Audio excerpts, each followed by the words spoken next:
Kapolres Pelabuhan Belawan Medan AKBP Oluan Siahaan terancam dinonaktifkan imbas menembak pelaku tawuran yang menyerang mobil yang ditumpanginya.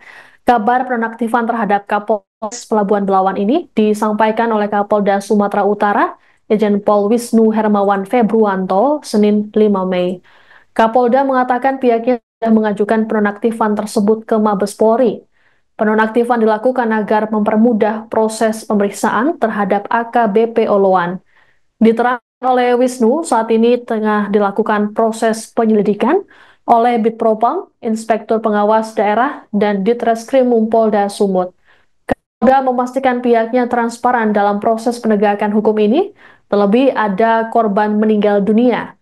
Adapun pelaku tawuran yang ditembak oleh Kapolres Belawan berjumlah 2 orang, yakni Muhammad Syuhada yang meninggal dunia selesai menjalani perawatan dan B yang masih dirawat di rumah sakit. Terkait meninggalnya Syuhada, Kapolda menyampaikan duka yang mendalam. Kapolda sendiri telah melayat ke rumah duka untuk bertemu keluarga korban dan menyampaikan bela sungkawa. Diberitakan sebelumnya, penembakan yang dilakukan Kapolres Pelabuhan Belawan AKBP Oluan Siahaan terjadi pada Minggu 4 Mei dini hari. Kala itu Oluan baru saja pulang dari memimpin apel untuk mengantisipasi tawuran. Saat melintas di tol Balmerah, mobil yang ditumpangi Kapolres diadang oleh seorang pelaku tawuran yang membawa kelewang dan celurit. Meski telah melepaskan 3 kali tembakan peringatan, namun pelaku tawuran tak menghiraukannya. Oluan kemudian memutuskan mengambil diskresi dan menembak ke arah kaki para pelaku tawuran. Namun lantaran lokasi yang kurang terang, tembakan tersebut mengenai perut dan tangan 2 pelaku tawuran. Seusai penembakan, Oluan menelpon Wakapolres untuk meminta bantuan personel. Dari hasil penyisiran di lokasi, polisi menangkap 20 orang, sebanyak 14 diantaranya positif narkoba jenis ganja. Lawan ini kan awalnya terjadi bentrokan antara kampung. Berkembang dari mulai jam 11 malam, kemudian ada residunya hingga ke dekat dengan tol. Ketika Kapolres lewat tol, itu terjadi pelemparan terhadap beberapa kendaraan yang lewat situ. CCTV kita ambil, kemudian terjadi pelemparan terhadap kendaraan-kendaraan lewat situ. Kapolres turun di situ, kemudian menghalaulah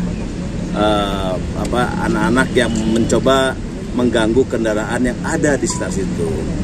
Tetapi mereka melawan sehingga Kapolres melakukan diskresi menembak para masyarakat atau kerumunan masyarakat yang mencoba mengganggu lalu lintas di sekitar tol. Memang ada korban dan kita sudah lakukan kegiatan di rumah sakit. Namun kami turut duka cita, 1 di antara korban tersebut meninggal dunia tadi pagi di rumah sakit.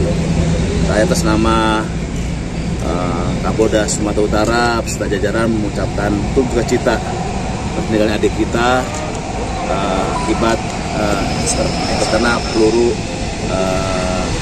tugas.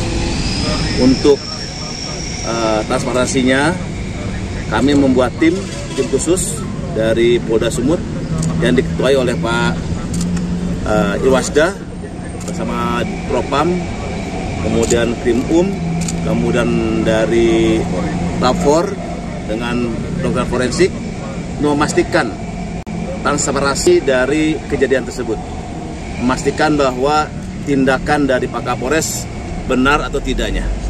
Untuk itu kami memohon melaporkan dulu kepada Mabes Polri untuk bisa memeriksa Kapolres secara transparan dan meminta restu dulu dari Mabes Polri untuk bisa nonaktifkan dulu Pak Kapolresnya untuk diperiksa dulu ya, karena ini kita kan harus transparan ya, jangan mengganggu pelayanan Kapolres di sana.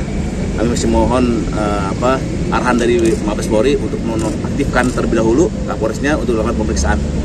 Ini demi transparansi ya, kita nggak main-main terhadap penegakan hukum. Kalau memang beliau salah, kita tindak. Kalau memang beliau betul, ya kita sampaikan kepada media. Tetapi yang penting adalah bahwa Polri tetap menjaga keamanan masyarakat semuanya. Keamanan jalur lalu lintas di wilayah tol itu harus aman. Itulah yang disampaikan oleh Kapolres kepada kami pada saat awal, tetapi bagaimanapun juga ada korban. Ini harus kita sampaikan kepada masyarakat. Polri harus transparan terhadap dinamika seperti ini. Berarti saat ini Kapolres sudah dinonaktifkan, Pak? Hari ini saya akan melaporkan kepada Mabes Polri dulu, karena kalau Kapolres kan harus dari Mabes Polri. Ya, hari ini saya sampaikan dulu Mabes Polri. Tetapi pemeriksaan itu tim sudah dibuat hari ini, ya, dari yang memimpin langsung dari Pak Irwasda dalam rangka transparansi. Ya, jadi kami nggak main-main, karena kalau dalam rangka hal ini apa yang menyebabkan orang meninggal dunia, transparansi harus ditegakkan, akuntabilitas harus dipastikan. Ini adalah langkah tegas dari pimpinan Polri bahwa dalam rangka penegakan hukum yang jelas, makanya melibatkan Bidum, melibatkan lapor untuk bisa memastikan bahwa apa yang terjadi secara nyata di lokasi pada hari Minggu pagi itu apa nyatanya kita akan sampaikan oleh Irwasda, dan kita mengundang Kompolnas untuk bisa hadir dan memonitor hasilnya nanti. Ya. Muhammad Suhada, umur 15 tahun. Pak, ada yang kita amankan, Pak? Ada dari 20 itu ada 17 ya.